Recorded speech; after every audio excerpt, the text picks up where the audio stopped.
vamos a pasar a nuestro siguiente ponente. Se trata de Alejandro Martínez Gascón. Él está retirado como alumni de la Universidad de Valencia. Alejandro, al terminar la licenciatura de matemáticas y el diploma de investigación operativa, emprendió el camino de aportar sostenibilidad a la sociedad con la ayuda de la teoría general de sistemas. Para ello realizó el cálculo de la huella ecológica corporativa en empresas. Trabajó en empresa privada y posteriormente en la pública. Sufrió un fuerte accidente y tuvo que retirarse del mundo laboral. La inercia le llevó a seguir con el cálculo y obtener el máster en bioestadística. Cabe decir que los títulos mencionados proceden de la Universidad de Valencia. Más adelante decide dar un giro a su vida académica para estudiar los colores. Así recupera una pregunta que se hacía de niño: ¿qué número asigna a cada color y por qué? Ya que, dada la profesión de su padre, veía que los botes de pintura estaban numerados. Ahora se pregunta: ¿qué número asignar a cada sistema y por qué? Este salto es posible gracias al enfoque sistémico de la ciencia. Muy bienvenido, Alejandro, y te escuchamos con muchísima atención. Muchas gracias, Miguel. En primer lugar, decir que estoy muy orgulloso de estar aquí. Es todo un honor estar con ustedes. Dar también las gracias al comité organizacional y también a la SESGE por ofrecerme esta oportunidad para poder contar un poco los resultados de mi último trabajo, que van a ser, lo que dice en el título, el inicio de la identificación numérica de sistemas, acciones y estados, o estados y acciones. Este soy yo, ya nos hemos presentado. Veamos el contenido. La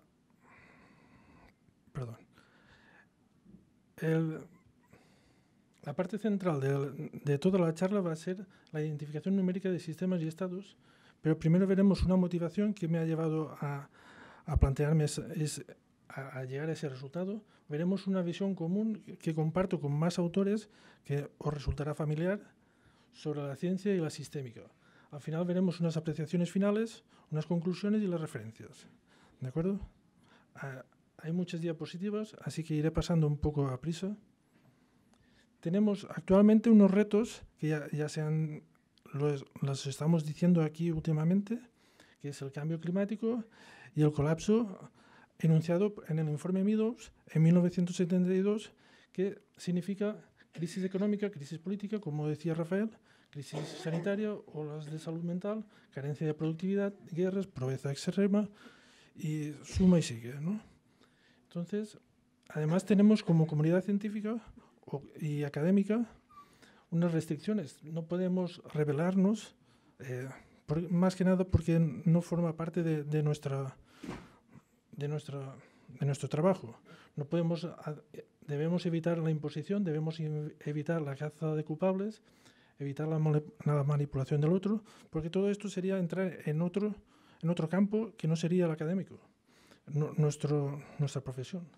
Y me gustaría recalcar que no hay una metodología contrastada, en el sentido mecanicista de que ya se ha probado, esto nos servirá para afrontar los problemas que vienen, porque ya hemos tenido experiencia, etcétera, etcétera. Debemos fomentar la colaboración y fomentar la inclusión. Entonces la pregunta es, ¿qué puede hacer la ciencia y los académicos como una comunidad más de esta sociedad, del planeta, sin olvidar su rigor? Entonces, veamos un poco los recursos. Nuestros recursos es tomar acciones de manera que deriven en otras acciones buscando el efecto dominó. Pero nos vamos a encontrar que no somos los únicos que jugamos. Entonces va a haber como una especie de juego de ajedrez donde nosotros jugamos, hay respuestas, pero no hay dos a solo, hay más gente. Entonces esto me recuerda a mí al vuelo de los estorninos, en los que cuando veo a volar a los estorninos veo la palabra multilateral, porque cada uno vuela por su cuenta sin que haya un líder diciendo a todos qué deben hacer, y se hacen unos vuelos muy preciosos. Me recuerdan a una danza así un poco caótica, porque no es al azar, no es impredecible, tampoco es predecible. Y sobre todo, una cosa que vemos repitiendo es una aventura vivida, y lo digo en el sentido de que, como en el ajedrez, lo importante no es ganar, sino lo importante es volver a jugar. Lo importante es, cuando terminas una partida, poner las fichas a la caja y al día de mañana volver a ver a esa persona y volver a jugar al ajedrez. Y así, veamos de dónde parto, de la visión común que veremos, que se ve, que os resultará familiar. Tenemos la ciencia mecanicista. Para estudiar la realidad, lo que hace es aislar unos objetos, estudia sus propiedades, esas propiedades las cuantifica, entonces tiene palabras y números, y con esas palabras y números les sirve para describir fenómenos. Los fenómenos, a su vez, serán objetos que podrán tener unas propiedades y generar unos fenómenos más grandes. Sin embargo, J. Wade Forrester nos propone un cambio. En vez de estudiar objetos, estudiar cajas negras. Las cajas negras pueden ser objetos, pueden ser sistemas, y sobre todo hay un factor importante, y es que vamos a estudiar los inputs y los outputs, los flujos, con lo cual debemos tener más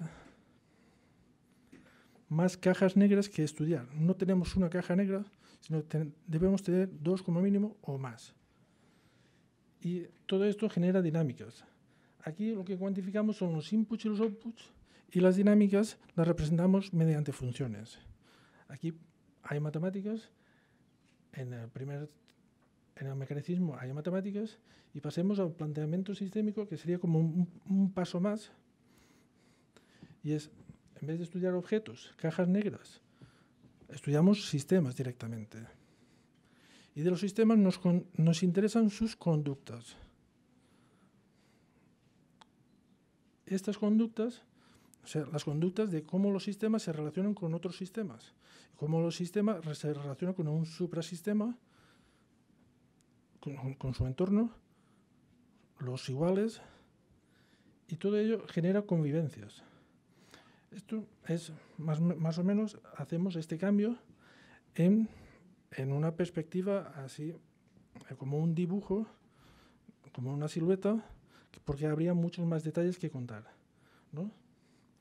Entonces, pasemos ahora, bajo ese paradigma o bajo esa visión, vamos a identificar numéricamente sistemas, estados y acciones. Primero, vamos a ver qué significa numerar. Este es un concepto que introduzco, y cuando digo numerar me refiero a identificar un ente real con un número, varios números, puede ser un real, un entero, un vector, una matriz, de tal manera que nos da una forma parte de una estructura algebraica, y la conducta del ente real y del ente matemático vayan a la par. Es decir, lo que sucede en las matemáticas debe suceder en el ente real, y lo que sucede en el ente real debe suceder en el ente matemático. Esto, si queremos abarcar todo, se rompe, ¿no? Pero si queremos localizar un estudio, tenemos unos objetivos en el estudio y restringidos a un espacio y a un ámbito, es posible. Veremos a continuación algunos ejemplos. Una acción es toda iniciativa o respuesta que un sistema puede dar al exterior, como un input, un output, un movimiento en el espacio físico, una interacción, etc. Siempre buscando una acción, siempre buscando el acto externo, ¿no? Del sistema hacia afuera o desde afuera hacia el sistema, ¿vale? Desde el sistema hacia adentro, esto también sería una acción, pero no la contempló en este trabajo. Ahora veamos unos ejemplos hipotéticos. Sería coger un sistema formal, es un cuadrado, es un sistema formado por 4 vértices y 4 lados, todos iguales. Entonces vamos a dotarles de una conducta. En principio no tienen conducta los cuadrados, pero sí que puedo decir que como cuadrados, como gotas de agua, los sumo y me da una gota de agua un poco más grande. Aquí, como es plano, puedo sumar las áreas. Entonces, si cojo un cuadrado de área 1, otro cuadrado de área 2, me daría un cuadrado de área 2. Perdón, un cuadrado de área 1 más un cuadrado de área 1 me daría un cuadrado de área 2. Los tres son cuadrados, es una estructura algebraica y puedo nombrar al primer cuadro 1, al segundo cuadro 1 también y al tercer cuadro 2. Estoy numerando cada cuadro, o cada cuadrado, perdón, con un número. En principio, no es tan sencillo, porque podría basarme en el lado 1, y tendría el lado raíz de 2. Las fórmulas se complicarían, la suma se complicaría, entonces numerar cuadrados no es algo básico y elemental. ¿Vale? Pasemos a otro ejemplo. Este es un poco más real. Vamos a numerar palancas. Voy a poner pesos en cada palanca. En una palanca voy a considerar que todos los pesos son iguales. Los pesos son los cuadraditos de arriba y abajo tenemos un triangulito que sería el punto de equilibrio. ¿De acuerdo? Si tengo otra palanca, por ejemplo esta, el punto de equilibrio se desplaza hacia donde hay más peso para compensar, por decirlo de una manera. Y ahora voy a dotarles a las palancas de un comportamiento. No es difícil decir que pensar en sumo palanca, pues sumo los pesos de la derecha con los pesos, los pesos de la derecha con los pesos de la derecha, los pesos de la izquierda con los pesos de la izquierda. Y obtengo esta palanca. ¿Vale? Pensando en fusión de palancas. Entonces, ¿cómo numerar cada palanca? Aquí cada palanca tiene una conducta respecto a las demás palancas que queda identificada con su número. Entonces, es tan sencillo como contar los pesos de cada lado. Lado de la izquierda, 1, lado de la derecha, 1, lado de la izquierda, 1, lado de la derecha, 3, etc. ¿Vale? Aquí puedo ir y volver, de tal manera que lo que ocurre en la izquierda ocurrirá en la derecha, y lo que ocurre en la derecha ocurrirá en la izquierda. Lo que os comentaba de que deben ir a la par. Si, por ejemplo, me quedo con los números de la derecha del todo, que sería el punto de equilibrio, pues podría ir, pero no podría volver, porque, por ejemplo, en el caso tercero, de 2 tercios, podría llegar a la palanca 1, 2. Esto es... vamos a ver. El punto de equilibrio es 2. El punto de equilibrio es 2 más 4, 6. Entonces 2 partido 4 partido 3, 2 tercios. Y de 2 tercios puede llegar a 1 más 2, a 1, 2. ¿Se entiende? Sí, ¿no? Vale. Entonces nos da 2 palancas diferentes y ya no puedo ir, pero no puedo volver. ¿De acuerdo? Lo más interesante es ver que se pueden numerar los sistemas sencillos. La palanca ya es un sistema abierto, aunque en principio es un sistema físico y puede parecer que no es un sistema vivo, eso es evidente, pero para que la palanca exista debe haber un planeta que ejerza una ley de la gravedad, etc. ¿Vale?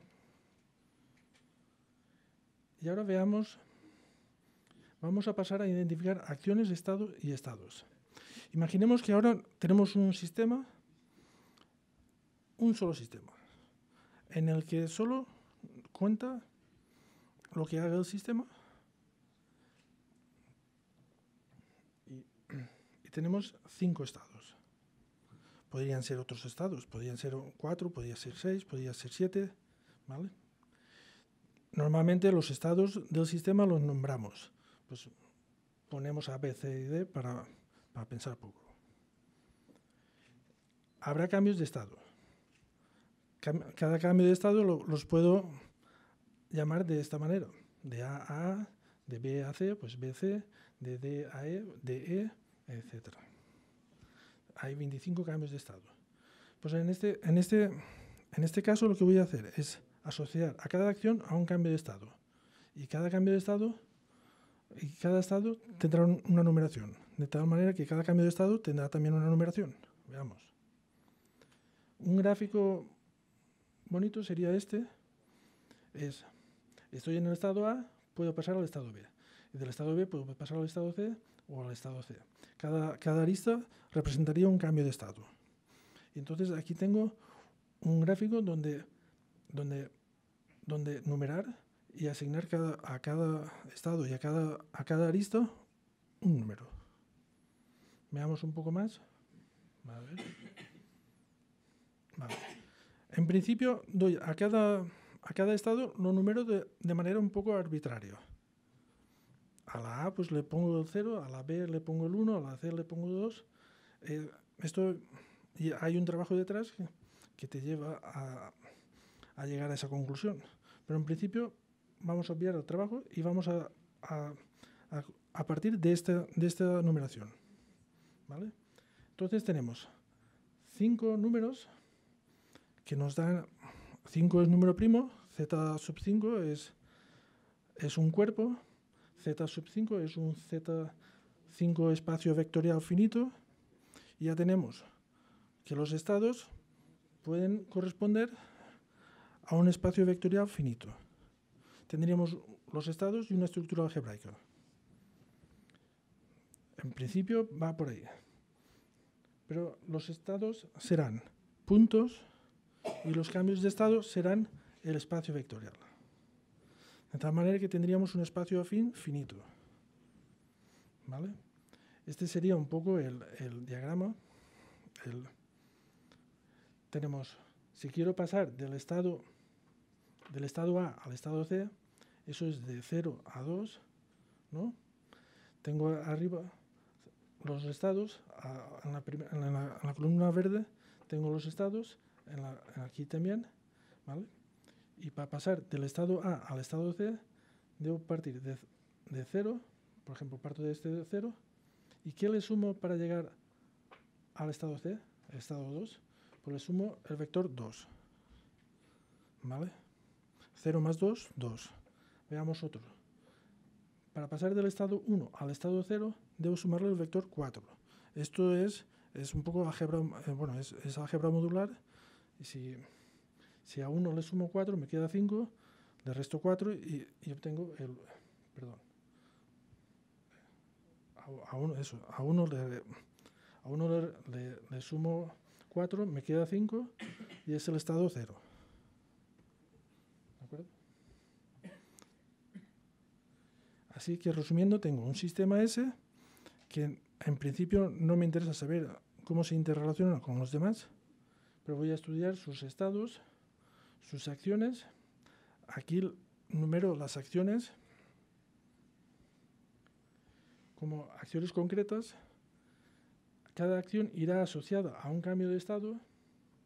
Cada cambio de estado hemos visto que va asociada a un número, de manera que cada acción viene identificada por un número. Puedo considerar las acciones como acciones equivalentes y tienen su propio número. Es interesante ver que si tengo un punto de vista A1, A5, A7, A17, por ejemplo, para conseguir un cambio de estado buscado o un cambio de estado que se necesite, ¿no?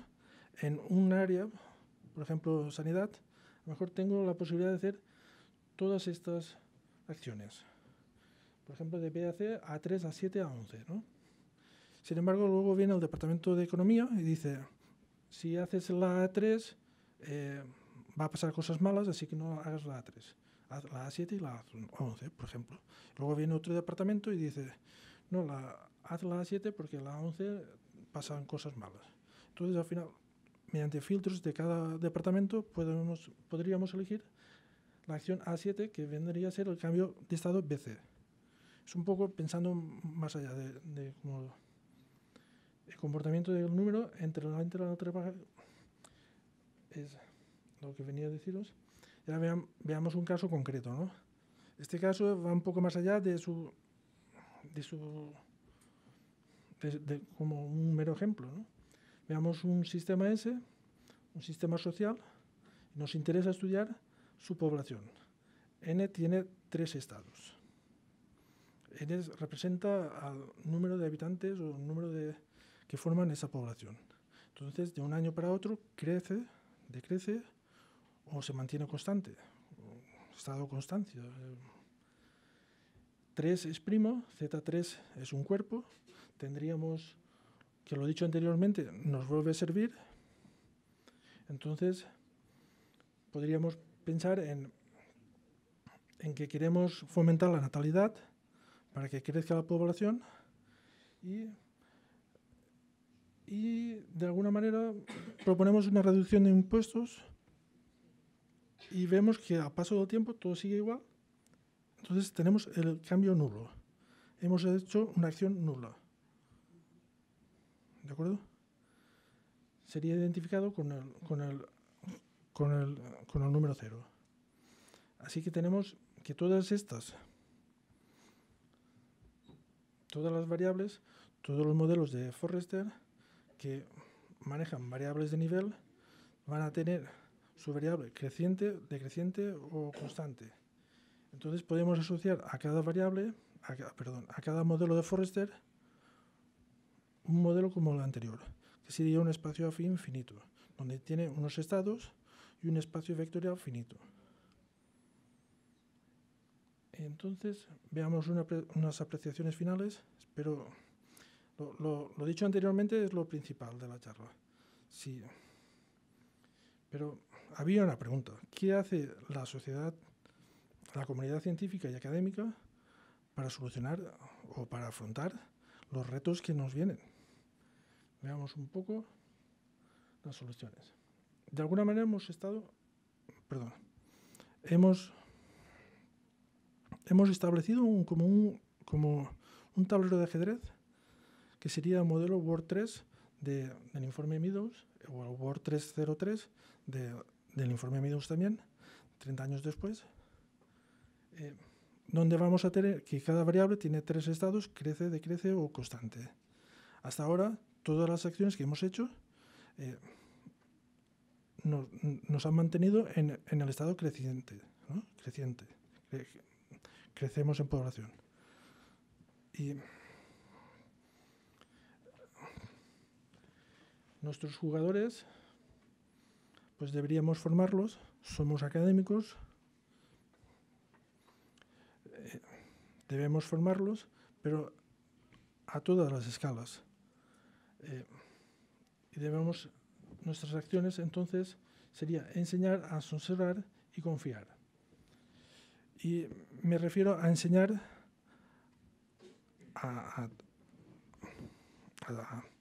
pero enseñar un poco la danza del caos, ¿no? En el sentido de bailar un poco, así como enseñar a descubrir sin tanta teoría, ¿no? Sin entrar en, por ejemplo, si queremos enseñar a fútbol, no tenemos que enseñar física, hay que enseñar a darle el balón. Aquí sería un poco igual.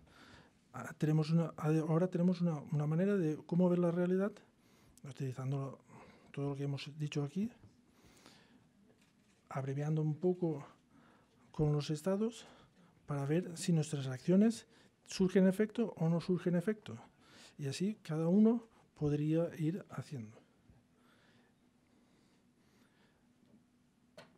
cada uno irá haciendo sus conclusiones y nosotros podemos asegurar su veracidad sobre sus conclusiones. Y finalmente, confiar en las personas que formamos. Es interesante. Es esencial, ¿no? Es esencial. Tenemos en este caso, bueno, tal y como estamos, debemos realizar una acción que desencadenará en una cadena de acciones, todo un caos de acciones, o a lo mejor no, o a lo mejor estamos en el caso que no desencadena nada, y surgirán unos efectos. Pongo una acción y pongo efectos. Lo pongo en plural porque siempre va ligado a más efectos. Hay que estar atentos y atentas a un efecto y otros efectos. No solo al que deseas que haya y, bueno, ha ocurrido el mío y ya está. No. Obviamente esto es un poco reduccionista, es para simplificar. Habrá también unos efectos que reaccionen, que provoquen en nosotros acciones, o sea, una acción circular, y en principio es un esquema. Entonces, las conclusiones, ya como puntos principales, son: hemos anunciado los retos actuales, los sistemas se pueden numerar sin necesariamente cuantificar, las acciones, los estados también se pueden numerar, los modelos de Forrester pueden ir asociados a un espacio discreto que puede ser de enlace entre los asesores y los dirigentes. Un dirigente no tiene por qué saber teoría de sistemas o teoría dinámica de sistemas o cosas más evolucionadas, pero sí que podemos establecer un lenguaje más afín entre nosotros. Hemos visto un tablero de ajedrez. Se establece una danza para...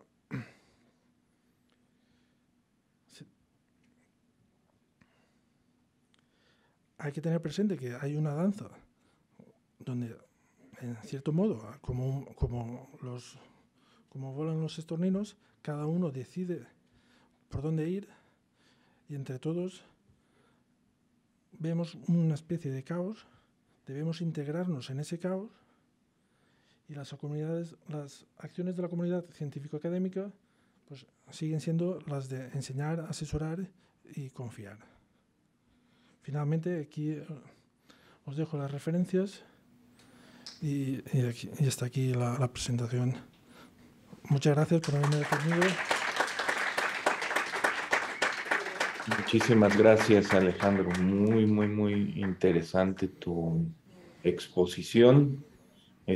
Muy interesante también sentido de podernos mantener entendiendo que, bueno, pues los números son una forma de decir la realidad, de decir la experiencia, y que además es una forma que nos permite jugar contra el prejuicio que a veces tenemos con el tema de los números. Muchas gracias. No sé si tenemos muy rápido un espacio para una pregunta antes de irnos al receso. Sí. Sí, tenemos una pregunta. Sí.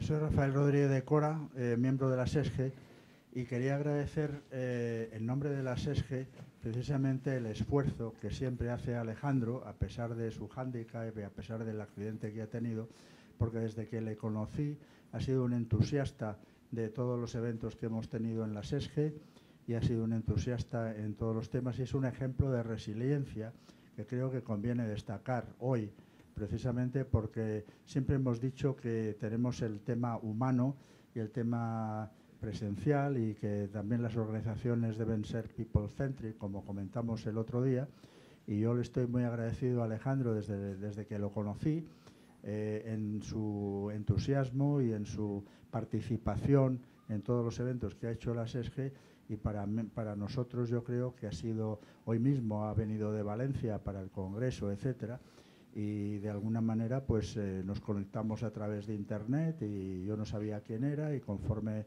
me he ido conociendo sus posibilidades y sus potencialidades, etcétera, pues yo creo que es un ejemplo de resiliencia humana que debemos tener en cuenta, ¿no? Que ante un accidente como el que él tuvo, pues una persona se puede echar al surco o puede intentar colaborar con la Sociedad Española de Sistemas Generales, y por eso yo creo que yo personalmente le estoy muy agradecido y creo que hablo en nombre del resto de la sociedad. Muchas gracias.